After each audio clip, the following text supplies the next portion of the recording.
Sahabat setia Gowori yang dikasih Tuhan, Shalom. Hari ini adalah Senin 23 Mei 2022.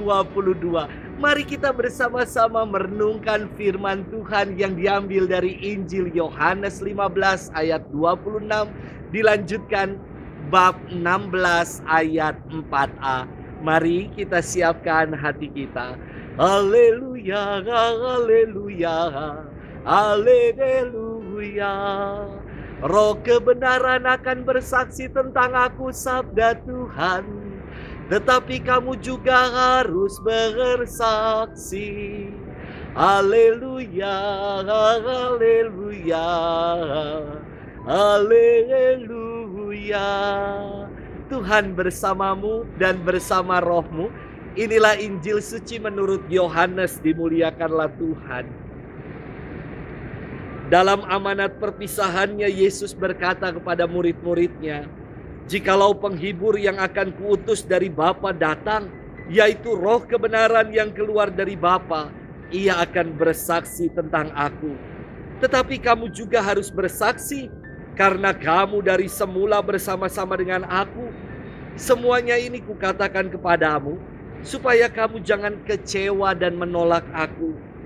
Kamu akan dikucilkan. Bahkan akan datang saatnya bahwa setiap orang yang membunuh kamu akan menyangka bahwa ia berbuat bakti bagi Allah. Mereka akan berbuat demikian karena mereka tidak mengenal baik Bapa maupun aku. Tetapi semuanya ini kukatakan kepadamu, supaya apabila datang saatnya kamu ingat bahwa aku telah mengatakannya kepadamu." Demikianlah sabda Tuhan. Terpujilah Kristus. Sahabat setia Gowori yang dikasihi Tuhan, Shalom. Seorang bapak sebelum meninggal memberikan wasiat kepada kedua orang anaknya. Ia berpesan agar dalam hidup ini janganlah anak-anak menagih orang yang berhutang padanya. Dan apabila kalian berangkat ke toko, janganlah mukamu terkena sinar matahari. Keduanya melakukan seperti yang diwasiatkan oleh almarhum bapaknya itu. Namun nasib mereka jauh berbeda. Yang seorang menjadi sukses sementara yang lain hidupnya susah. Ibunya bertanya kepada dua orang anaknya. Seorang anak yang mengalami kesusahan dalam hidup, ia menjawab, "Ini semua akibat wasiat dari bapak yang melarang saya untuk menagih hutang kepada debitur, sehingga saya kehabisan modal. Dan juga karena wasiat Bapak yang mengatakan, jangan sampai wajah saya kena sinar matahari, sehingga saya selalu naik taksi setiap kali saya berangkat kerja." Sementara anak yang sukses berkata, "Kesuksesan saya adalah berkat wasiat Bapak yang mengatakan kepada saya jangan nagih hutang kepada orang lain, sehingga saya tidak memberikan pinjaman ataupun meminjam dari orang lain.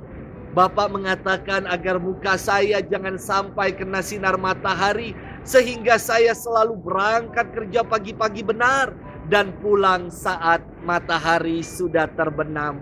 Sahabat setia Gowori yang dikasihi Tuhan, hari ini di dalam firman Tuhan, Yesus memberikan wasiatnya kepada para murid bahwa akan terjadi pertentangan, pengucilan dan penolakan sebagai pengikut Kristus.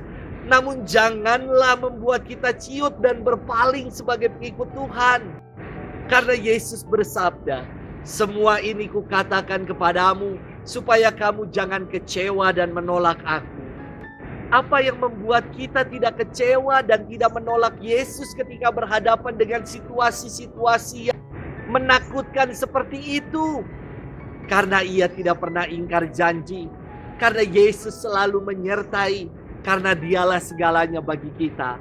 Yesus mengaruniakan kepada kita penghibur, yakni roh kebenaran. Dialah Roh Kudus yang akan menyertai kita. Bersama dengan roh kebenaran itulah kita akan bersaksi tentang kebenaran. Sahabat setia Gowori yang dikasihi Tuhan, kita diajak untuk menunaikan wasiat Tuhan dengan benar, yakni dengan bersaksi dalam kehidupan. kesaksian hidup yang benar ketika kita menjadi garam dan terang dalam kehidupan ini. Janganlah kita gentar ketika mengalami rupa-rupa tantangan dalam hidup, karena roh kebenaran akan selalu menyertai kita. Selamat bermenung, dan Tuhan memberkati kita selalu. Dalam nama Bapa dan Putra dan Roh Kudus. Amin.